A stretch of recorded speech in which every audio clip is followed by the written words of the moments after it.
Nous partons pour ces temps très anciens, où plongent les racines de l'identité culturelle basque, environ 4000 années avant notre ère.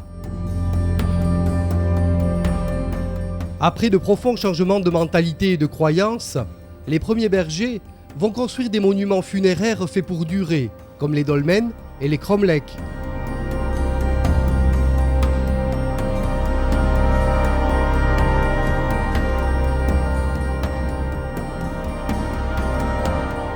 En nous dévoilant les secrets de ces pierres, Jacques Blot et Claude Labatte espèrent les faire aimer et respecter, et contribuer ainsi à la protection et à la conservation de ces précieuses reliques, du patrimoine culturel et archéologique de tout un peuple.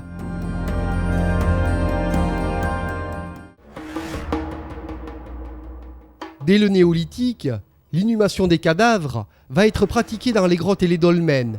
Ces derniers sont des monuments orientés vers le soleil levant, symbole de la résurrection quotidienne, comme la lumière succède à la nuit. Pour les bergers, l'inhumation d'un cadavre était assimilable à une graine mise en terre, laissant espérer une renaissance, un renouveau dans l'au-delà.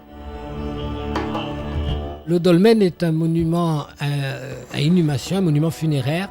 C'est le tout premier monument qui a été construit par l'homme dans le but de durer et aussi, on peut dire, le premier monument funéraire.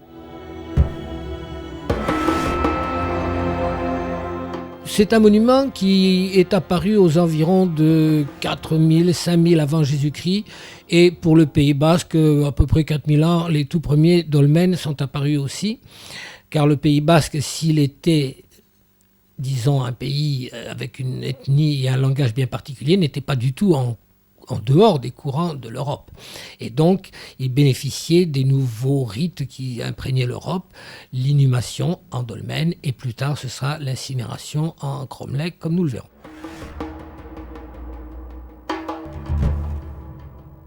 Ces monuments à inhumation sont conçus pour durer. Ce sont des monuments imposants, visibles, et d'autre part, ils peuvent servir pour inhumer à la suite, dans le temps, plusieurs cadavres, plusieurs dizaines de cadavres. Et donc, ce sont des monuments à réutilisation multiple.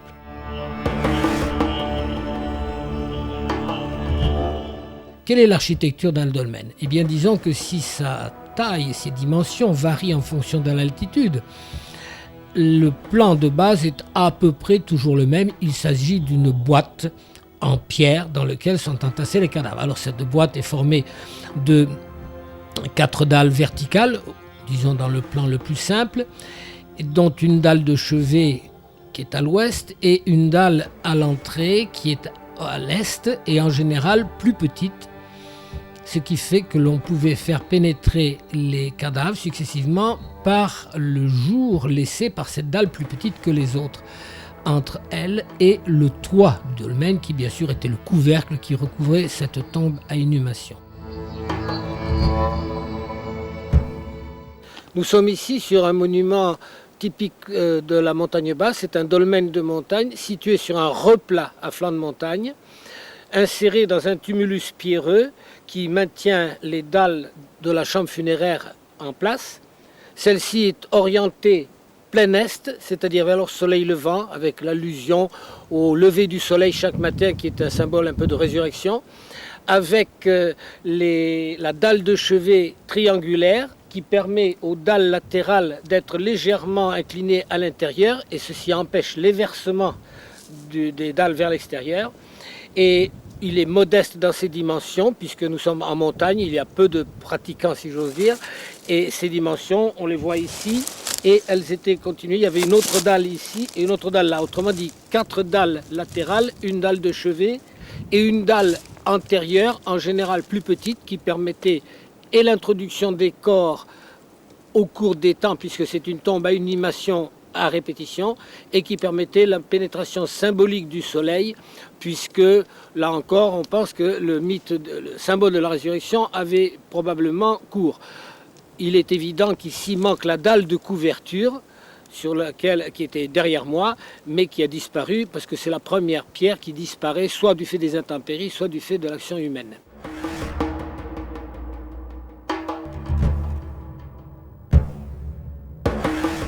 Nous sommes devant le dolmen IT1, dans la commune d'Ossuruc.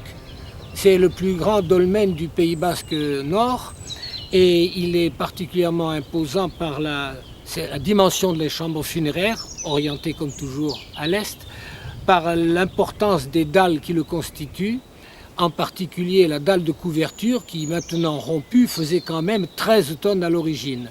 Ce qui explique qu'il a fallu quand même un certain nombre de personnes pour fabriquer ce dolmen. En fait, il a servi pendant près de 1500 ans, depuis le néolithique final jusqu'à l'âge du bronze. Et on peut estimer qu'il a abrité entre une trentaine et une cinquantaine de corps. Ce qui veut dire que ce monument n'a pas été destiné à tout le monde, mais qu'il y a eu un tri, une sélection pour ce qui est des défunts.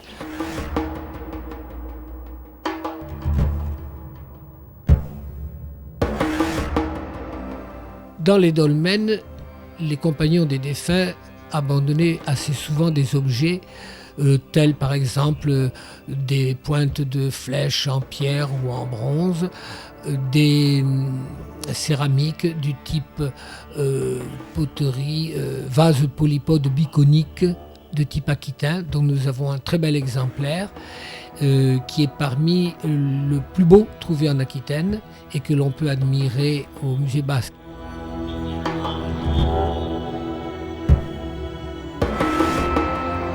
La tradition orale basque donne au dolmen le nom de Tricouari, qui signifierait la pierre des Autrigons.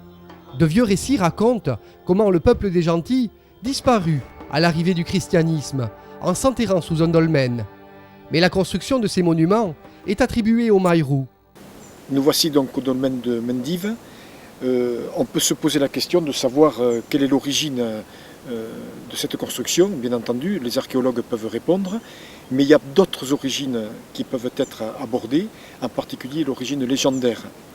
Il se trouve que la plupart des dolmens connus en Pays Basque et surtout dans l'ensemble des Pyrénées ont une origine qui remonte à des êtres mythiques qu'on appelle les Maïrous. On dit pour ce dolmen de Mendive que c'est une femme Maïrou qui a porté la pierre sommitale de ce dolmen, la pierre du dessus, sur sa tête, tout en filant la laine.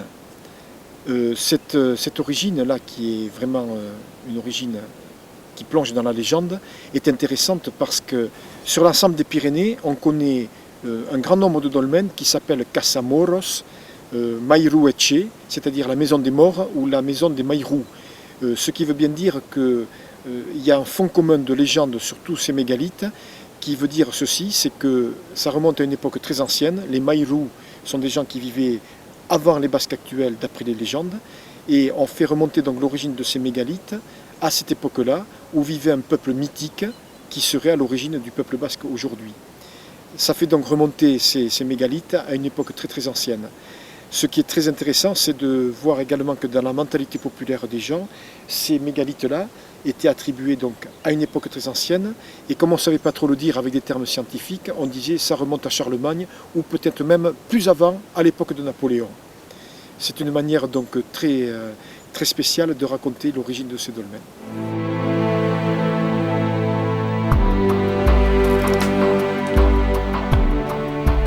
Ce qui est certain, c'est que cette légende est née d'une observation toute simple, mais très intéressante.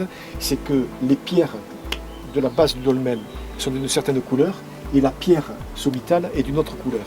En fait, la pierre sommitale est une pierre en grès d'Aradoï, c'est-à-dire elle est issue d'une carrière qui se trouve à des kilomètres d'ici. C'est intéressant, ce qui veut dire que la légende conforte ce que l'archéologie nous permet de dire, mais elle le dit d'une autre manière. La démarche mythologique et la démarche archéologique sont en fait très complémentaires.